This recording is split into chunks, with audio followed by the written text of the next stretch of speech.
किसी घने वन में एक बहुत बड़ा शेर रहता था।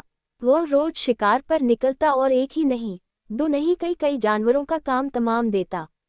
जंगल के जानवर डरने लगे कि अगर शेर इसी तरह शिकार करता रहा तो एक दिन ऐसा आएगा कि जंगल में कोई भी जानवर नहीं बचेगा। सारे जंगल में सनसनी फैल गई। शेर को रोकने के लिए कोई न कोई उपाय करना जरूरी था। एक दिन जंगल के सारे जानवर इकट्ठा हुए और इस प्रश्न पर विचार करने लगे। अंत में उन्होंने तय किया कि वे सब शेर के पास जाकर उनसे इस बारे में बात करें। दूसरे दिन जानवरों के एक दल शेर के पास पहुंचा। उनके अपनी ओर आते देख शेर घबरा गया और उसने गरज कर पूछा, क्या बात है? तुम सब यहाँ क्यों आ रहे हो? जानवर दल के नेता ने कहा, महाराज, हम आपके पास निवेदन करने आए हैं। आप राजा हैं और हम आपकी प्रजा। जब आप शिकार करने निकलते हैं तो बहुत जानवर मार डालते हैं। आप सबको खा भी नहीं पाते। इस तरह से हमारी संख्या कम होती जा रही है। अगर ऐसा ही होता रहा तो कुछ ही दिनों में जंगल में आपके सिवाय और कोई भी नहीं बचेगा। प्रजा के बिना राजा भी कैसे रह सकता है? यदि हम सभी मर जाएंगे तो आप भी राजा नहीं रहेंगे। हम चाहते हैं कि आप सदा हमारे राजा बने रहें। आपसे हमारी विनती है कि आप अपने घर पर ही रहा करें। हर रोज स्वयं आपके खाने के लिए एक जानवर भेज दिया करेंगे। इस तरह से राजा और प्रजा दोनों ही चैन से रह सकेंगे। शेर को लगा कि जानवरों की बात में सच्चाई है। उसने पल भर सोचा, फिर बोला, अच्छी बात है, मैं तुम्हारे सुझाव को मान लेता हूँ। लेकिन याद रखना, अगर किसी भी दिन तुमने मेरे खाने के लिए पूरा भोजन नहीं भेजा तो मैं जितने जानवर चाहूंगा मार डालूंगा। जानवरों के पास तो और कोई चारा नहीं, इसलिए उन्होंने शेर की शर्त मान ली और अपने अपने घर चले गए। उस दिन से हर रोज शेर के खाने के लिए एक जानवर भेजा जाने लगा। इसके लिए जंगल में रहने वाले सब जानवरों में से एक एक जानवर बारी बारी से चुना जाता था। कुछ दिन बाद खरगोशों की बारी भी आ गई। शेर के भोजन के लिए एक नन्हे से खरगोश को चुना गया। वह खरगोश जितना छोटा था उतना ही चतुर भी था। उसने सोचा, बेकार में शेर के हाथों मरना मूर्खता है। अपनी जान बचाने का कोई न कोई उपाय अवश्य करना चाहिए, और हो सके तो कोई ऐसी तरकीब ढूंढनी चाहिए जिससे सभी को इस मुसीबत से सदा के लिए छुटकारा मिल जाए। आखिर उसने एक तरकीब सोच ही निकाली। खरगोश धीरे धीरे आराम से शेर के घर की ओर चल पड़ा। जब वह शेर के पास पहुंचा तो बहुत देर हो चुकी थी। भूख के मारे शेर का बुरा हाल हो रहा था। जब उसने सिर्फ एक छोटे से खरगोश को अपनी ओर आते देखा तो गुस्से से बौखला उठा और गरज कर बोला, किसने तुम्हें भेजा है? एक तो पिद्दी जैसे हो, दूसरे इतनी देर से आ रहे हो। जिन बेवकूफ़ों ने तुम्हें भेजा है मैं उन सबको ठीक करूंगा।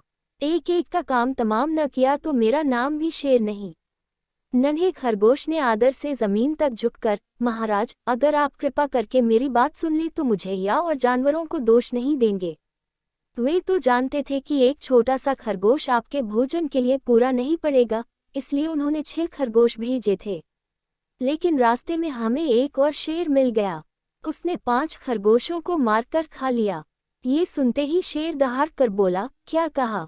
दूसरा शेर? कौन है वह? तुमने उसे कहाँ देखा? महाराज, वह तो बहुत ही बड़ा शेर है। खरगोश ने कहा, वह जमीन के अंदर बनी एक बड़ी गुफा में से निकला था।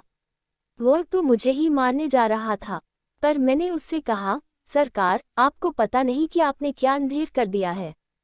हम सब अपने महाराज के भोजन के लिए जा रहे थे, लेकिन आपने उनका सारा खाना खा लिया है। हमारे महाराज ऐसी बातें सहन नहीं करेंगे। वे जरूर ही यहाँ आकर आपको मार डालेंगे। इस पर उसने पूछा, कौन है तुम्हारा राजा? मैंने जवाब दिया, हमारा राजा जंगल का सबसे बड़ा शेर है। महाराज, मेरे ऐसा कहते ही वह गुस्से से लाल पीला होकर बोला, बेवकूफ, इस जंगल का राजा सिर्फ मैं हूँ। यहाँ सब जानवर मेरी प्रजा हैं। मैं उनके साथ जैसा चाहूँ वैसा कर सकता हूँ। जिस मूर्ख को तुम अपना राजा कहते हो उस चोर को मेरे सामने हाजिर करो। मैं उसे बताऊंगा कि असली राजा कौन है। महाराज, इतना कहकर उस शेर ने आपको लिवाने के लिए मुझे यहाँ भेज दिया। खरगोश की बात सुनकर शेर को बड़ा गुस्सा आया और वह बार बार गरजने लगा। उसकी भयानक गरज से सारा जंगल दहलने लगा। मुझे फौरन उस मूर्ख का पता बताओ, शेर ने दहाड़ कर कहा। जब तक मैं उसे जान से न मार दूंगा मुझे चैन नहीं मिलेगा। बहुत अच्छा महाराज, खरगोश ने कहा, मौत ही उस दुष्ट की सजा है। अगर मैं और बड़ा और मजबूत होता तो मैं खुद ही उसके टुकड़े टुकड़े कर देता। चलो, रास्ता दिखाओ, शेर ने कहा, फौरन बताओ किधर चलना है। इधर आइए महाराज, इधर। खरगोश रास्ता दिखाते हुआ शेर को एक कुएं के पास ले गया और बोला, महाराज, वह दुष्ट शेर जमीन के नीचे किले में रहता है। जरा सावधान रहिएगा, किले में छुपा दुश्मन खतरनाक होता है। मैं उससे निपट लूंगा। शेर ने कहा, तुम ये बताओ कि वह है कहाँ? पहले जब मैंने उसे देखा था तब तो वह यहीं बाहर खड़ा था। लगता है आपको आता देखकर वह किले में घुस गया। आइए मैं आपको दिखाता हूँ। खरगोश ने कुएं के नजदीक आकर शेर से अंदर झांकने के लिए कहा। शेर ने कुएं के अंदर झांका तो उसे कुएं के पानी में अपनी परछाई दिखाई दी। परछाई को देखकर शेर जोर से दहाड़ा।